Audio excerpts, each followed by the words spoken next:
السلام علیکم ورحمۃ اللہ وبرکاتہ۔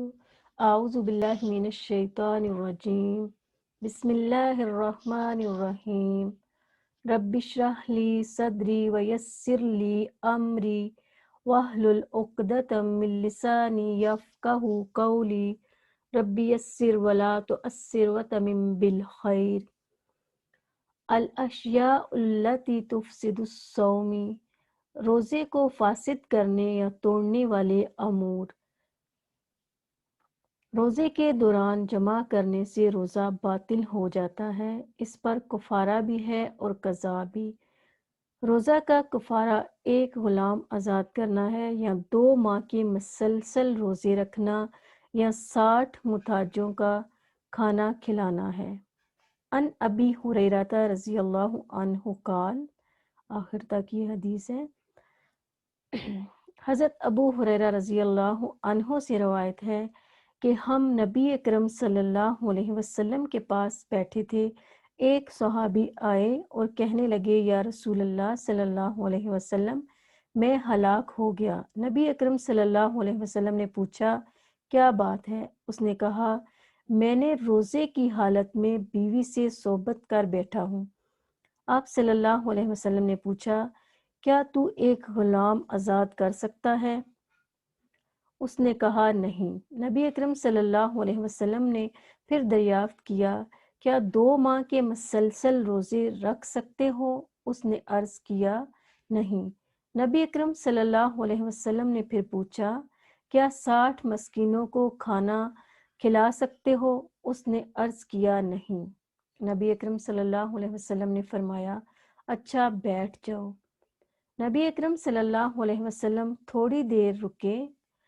ہم ابھی اسی حالت میں بیٹھے ہوئے تھے، یعنی صحابہ کرام اور حضرت ابو ہریرہ رضی اللہ عنہ، کہ نبی اکرم صلی اللہ علیہ وسلم کی خدمت میں ایک کھجور کا عرق لایا گیا۔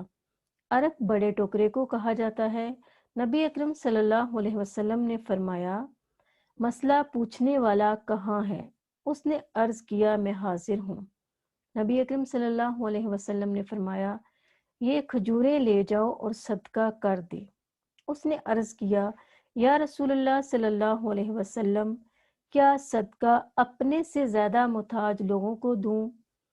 واللہ مدینہ کی ساری آبادی میں کوئی گھر میرے گھر سے زیادہ محتاج نہیں۔ رسول اللہ صلی اللہ علیہ وسلم ہنس دیے، یہاں تک کہ نبی اکرم صلی اللہ علیہ وسلم کی داڑھیں نظر آنے لگیں۔ نبی اکرم صلی اللہ علیہ وسلم نے فرمایا، اچھا جاؤ اپنے گھر والوں کو ہی کھلا دو۔ اسے بخاری اور مسلم نے روایت کیا ہے۔ یہ ہے اسلام کا حسن۔ اس سے جو بات پتہ چل رہی ہے وہ ہے انسان کی کمزوری یا بھول چوک کی وجہ سے اس سے اگر کوئی ایسا گناہ ہو جائے تو اس کا کفارہ ادا کرے۔ تو کفارے میں کیا ہے؟ ایک غلام آزاد کرنا، غلام نہیں تو 2 ماہ کے روزے، مسلسل روزے رکھنا۔ تو اس میں یہ نہیں کہ انسان کہے کہ مجھ سے روزے نہیں رکھے جائیں گے، بلکہ اس کی صحت اور جسمانی حالت کیسی ہے دیکھی جائے گی، کہ اگر 1 مہینے رمضان کے روزے رکھ سکتا ہے تو وہ 2 ماہ بھی رکھ سکتا ہے، اور اگر کوئی بیمار ہے یا روزے نہیں رکھ سکتا تو پھر 60 مسکینوں کا کھانا کھلائے۔ اگر کوئی غریب ہے تو پھر اس کو کچھ دیا جائے کہ وہ آگے کسی کو کھلا سکے۔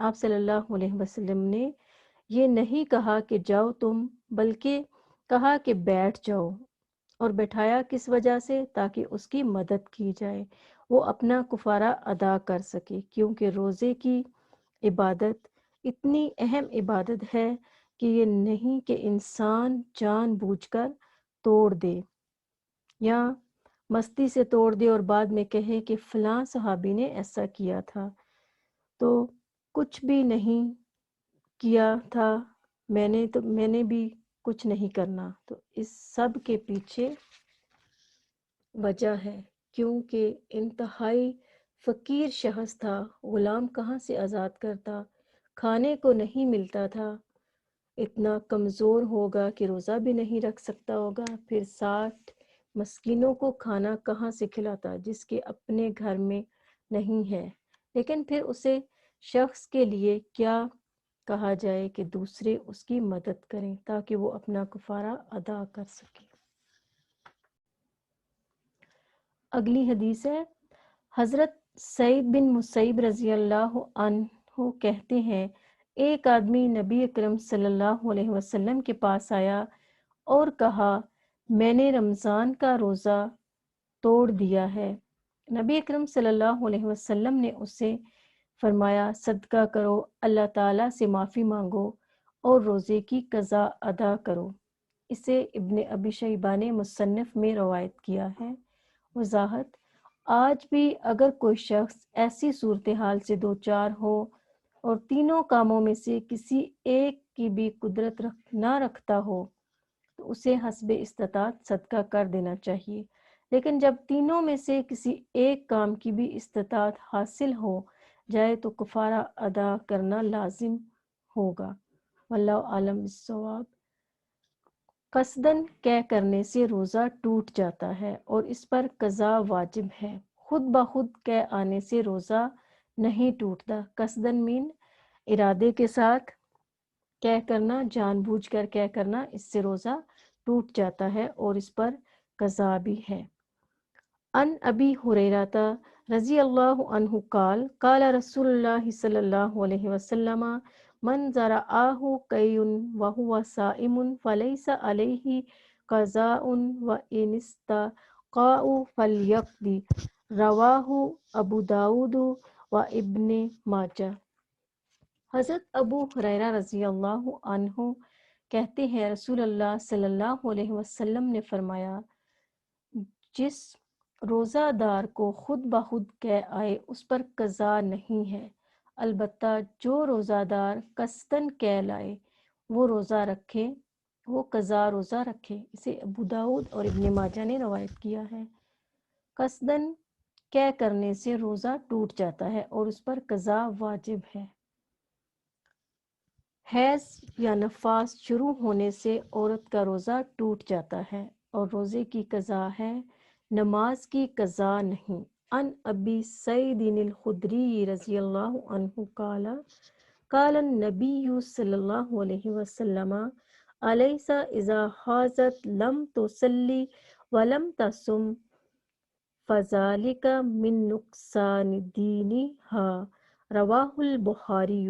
حضرت ابو سعید خدری رضی اللہ عنہ کہتے ہیں، نبی اکرم صلی اللہ علیہ وسلم نے فرمایا، کیا ایسا نہیں ہے، یعنی ایسا ہے کہ عورت جب حائضہ ہو جاتی ہے نہ تو نماز پڑھ سکتی ہے اور نہ روزہ رکھ سکتی ہے، اور عورتوں کے دین میں کمی کی یہی وجہ ہے۔ اسے بخاری نے روایت کیا ہے۔ حضرت ابو زناد رحمہ اللہ کہتے ہیں، مسنون اور شرعی احکام بسا اوقات رائے کے برعکس ہوتے ہیں، لیکن مسلمانوں پر ان احکام کی پیروی کرنا لازم ہے۔ انہی احکام میں سے ایک یہ بھی ہے کہ حائضہ روزوں کی قضا تو دے لیکن نماز کی قضا نہ دے۔ اسے بخاری نے روایت کیا ہے۔ سبحانک اللہم و بحمدک، اشہد ان لا الہ الا انت، استغفرک و اتوب الیک۔ السلام علیکم ورحمۃ اللہ وبرکاتہ۔